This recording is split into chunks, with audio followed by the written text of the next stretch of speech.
Hi, I'm Ieva. I'm from the RLYouth program. If you want to find links to all of our blogs, our Twitter feeds, and news articles about the program, please visit RLYouth.com. I'll make sure to put a link in the description.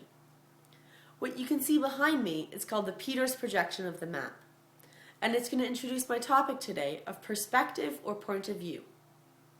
When Peters developed this map, he took half of his sheet of paper and gave half to the northern hemisphere and half to the southern hemisphere. Sounds just, right? But sadly, this isn't the map we're used to. The map we're used to is called the Mercator projection. When Mercator developed his map in the 1600s, he took 2/3 of the map and gave it to the northern hemisphere, and 1/3 of the map and gave it to the southern. What he also did is he took Europe and put it right smack in the center of the map. And this trivialized the world presence of all the other countries, especially Africa. Another interesting way to look at perspective is to look at the perspective we hear in stories. Take this book, for instance. It's the true story of the Three Little Pigs. And what it does is it takes a story that we all know and love and tells it from the big bad wolf's point of view. But, of course, in his perspective, he's not the big bad wolf. He was just going out to get a cup of sugar to bake his dear grandma a birthday cake, and he happened to have a cold that day. And those silly little pigs had built houses that were so unstable, when he sneezed, they just blew over. And this happens in a lot of stories and fairy tales that we hear. Take Jack and the Beanstalk, for instance.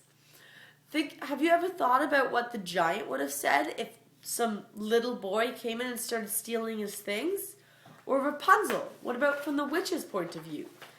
We never hear the point of view or perspective of two people in a story. Another really interesting point to think about when you think about perspective is our history books.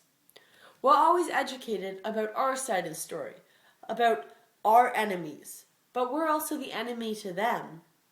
So to be truly educated and to truly be informed about history, you always have to think about whose perspective or point of view the book is written from. Because it is just truly that. It's somebody writing history. View or perspective, it's what's happening right now here in Canada. Our federal election.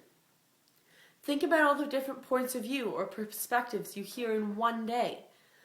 And to sort through that can be a real quagmire to find out what you think is the right perspective. So next time you look at a map, an atlas, a children's story, or watch the news about a political party, remember whose standpoint that story is from, and always be aware of whose point of view it is.